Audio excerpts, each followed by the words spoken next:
इसलिए बता रहे हैं कि आप लोग धोखे में मत रहना। सत्संग का फ्री मिलता है, वो क्या कहते हैं, कूपन, टोकन, कूपन जो भी हो, फ्री मिलता है, एक दिन पहले मिल जाता है। अब वहां 5 लोग खड़े हुए एक परिवार के और ले गए। इसके बाद वो 5 लोगों को 1-1 हजार 2-2 हजार का बेच दिया।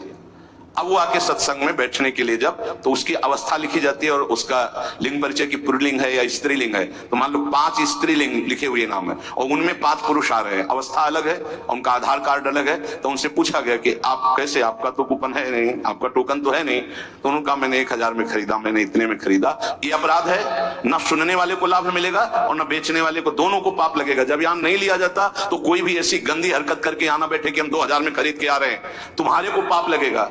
तुम यहां आकर के स्वयं खड़े होकर लीजिए, नहीं है तो गली में बैठ के सुन लीजिए। क्यों आप गंदी आदत कर रहे हो, क्यों दूसरों को बढ़ावा दे रहे हो गंदगी के लिए, जब यहां एकांतिक के लिए और सत्संग के लिए बिल्कुल फ्री है। आप एकदम आइए, एक दिन पहले आइए और जो टोकन या कूपन जो भी कहा जाता है वो स्वीकार कीजिए और आप आकर के, किसी के लिए कोई फीस नहीं। अब दर्शन कराने के लिए इसलिए बंद करवा दिया, दर्शन कराने के लिए आ रहे हैं 2 हजार 11 हजार, ये क्या चरित्र है। यहाँ 5 पैसे नहीं ले जा रहे, तुम आ रहे हो जय हो महाराज की हमने छूट दी इसलिए, ये ब्रजवासी या ब्रज परिकर वो हमारा इष्ट देव है। इसका मतलब ये नहीं है कि आप किसी से 5 हजार 11 हजार रुपए ले रहे हैं, वो बाहरी आदमी आ रहा है, आप सबकी लाइन क्रॉस करके हमारे पास जा रहे हैं, हम आदर कर रहे हैं, आपको दुपट्टा उड़ा रहे हैं, आपको भेंट दे रहे हैं, आपके चरण पकड़, किस लिए कि आप हमारे पूज्य जन हो। उसका मतलब दुरुपयोग।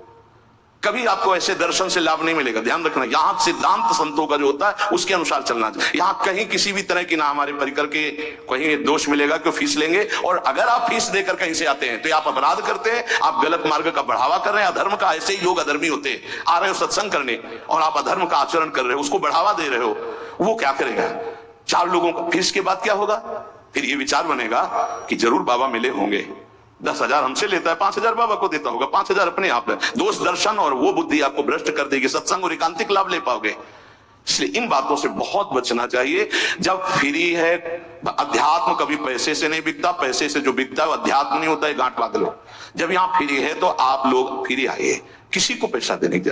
थोड़ा भीड़ होने के कारण आपको हो सकता है कि कम जगह हमारे पास है वहां, अब वहां 20, 25, 30 लोग बैठते हैं, 1 हजार लोग एकांतिक में बैठना चाहते हैं, तो हो सकता है आपको वो ना मिले। तो आप धैर्य पूर्वक रहिएगा, सत्संग में गली में बैठ जाइएगा, खड़े खड़े सुन लीजिएगा, भगवत शब्द है, आपका मंगल करेंगे। लेकिन छल कपट करके पैसे के बल से आप एकांतिक में बैठ जाए, कि आप किसी का दूसरे का कूपन पैसे से खरीद रहे हो, वो बेच रहा है, तो ये छल कपट भगवान की प्राप्ति करेगा, तुम्हारा मंगल होगा? नहीं होगा। पैसा देके तुम उस पदवी को प्राप्त करना चाहते हैं, नहीं, कभी ऐसी गलती ना करें। ये पक्का समझ लेना, सतमार्ग के पथिक कभी ऐसा नहीं करते।